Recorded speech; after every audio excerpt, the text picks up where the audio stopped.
Assalamualaikum warahmatullahi wabarakatuh. Ibu akan melanjutkan pembahasan tentang bab 1 kemarin. Silahkan kalian buka halaman 24 sampai 26, yaitu tentang konsentrasi larutan. Apa itu konsentrasi larutan? Dia adalah, misalkan, jika kalian ingin membuat larutan gula, otomatis kalian akan memerlukan air dan gula. Nah, gula itu adalah zat terlarut namanya. Zat terlarut. Sedangkan air dia adalah zat pelarutnya yang melarutkan si gula tersebut. Nah, jika kalian membuat larutan gula tapi kurang manis, maka otomatis kalian akan menambahkan gula lagi kan?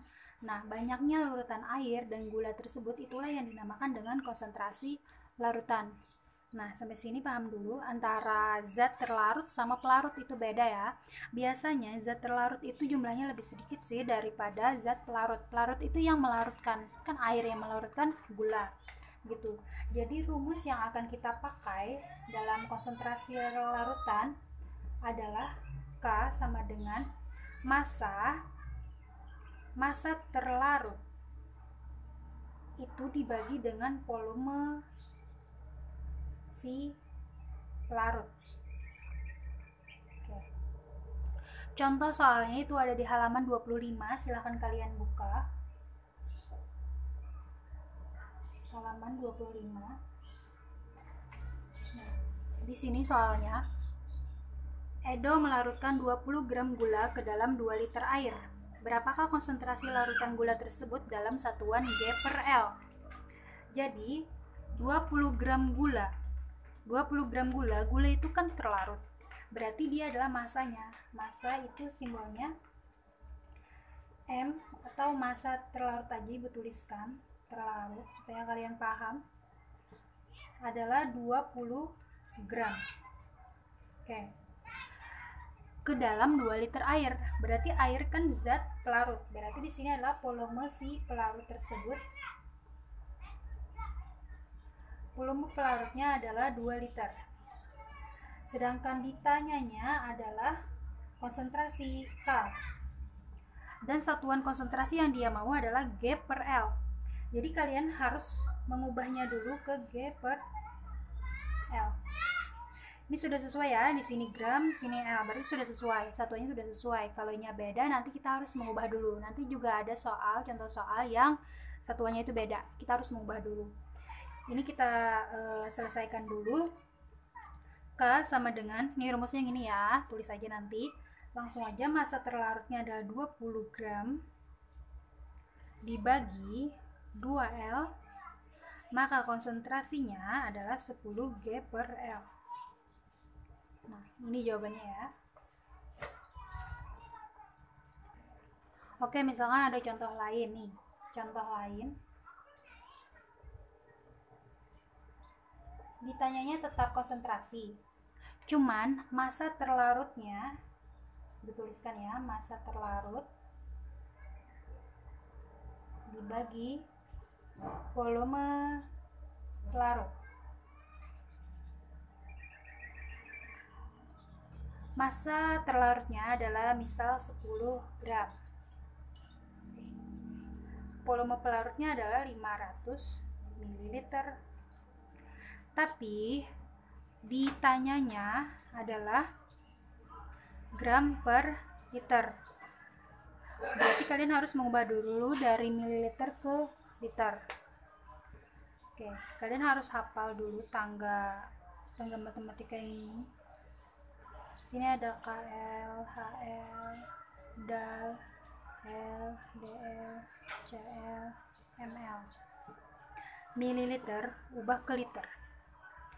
Mililiter di sini mau ke liter. Berarti dia otomatis naik 3 tangga. Kalau naik berarti dia dibagi 3 tangga, berarti dibagi 1000. Oke. Berarti di sini ya.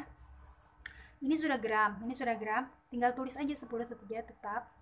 Yang ini kita ubah 500, betulkan sini dulu. 500 dibagi 1000 adalah 0,5 liter.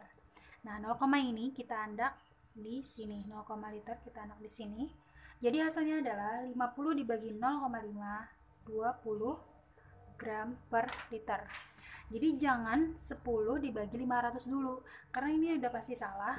Karena pertanyaannya adalah G per L, silakan ubah ke liter dulu. Tergantung pertanyaannya ya, jadi perhatikan satuannya di belakangnya dulu. Oke, selanjutnya kita ke materi laju pertumbuhan di halaman 26 yang ini. Nah, laju pertumbuhan ini selalu berhubungan dengan yang namanya panjang dan waktu. Misalkan contohnya saat kita menanam pohon, kita ingin melihat laju pertumbuhan pohon tersebut. Jadi berapa panjang pohon tersebut dan berapa waktu yang dibutuhkan untuk meninggikan si pohon tersebut. Oke, rumus yang akan kita pakai yaitu laju pertumbuhan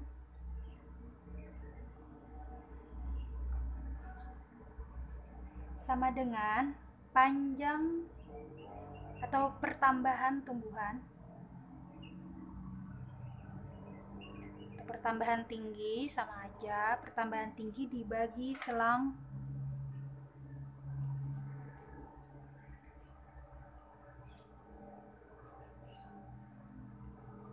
waktu. Oke, ini rumus yang akan kita pakai. Contoh soalnya bisa dilihat di halaman 26, di situ juga. Misal, pada pengukuran awal, misalkan kamu menanam jagung. Pada pengukuran awal diperoleh tinggi tanaman itu 20 cm dalam waktu 10 hari. Tingginya menjadi 60 cm. Otomatis laju pertumbuhannya adalah, langsung aja di sini ya. Pertambahan tinggi kan, pertambahan tinggi itu berarti tinggi akhir dikurang tinggi awal. Yang awalnya 20 menjadi 60 cm berarti pertambahan tingginya adalah 60 dikurang 20 dalam selang waktu 10 hari. 60 kurang 20 adalah 40 cm per 10 hari. Jadi 40 dibagi 10 adalah 4 cm per hari. Nah, jadi laju pertumbuhannya adalah 4 cm per hari. Oke, kita coba contoh yang lainnya ya. Jadi misal laju pertumbuhannya juga yang dicari, pertambahan tinggi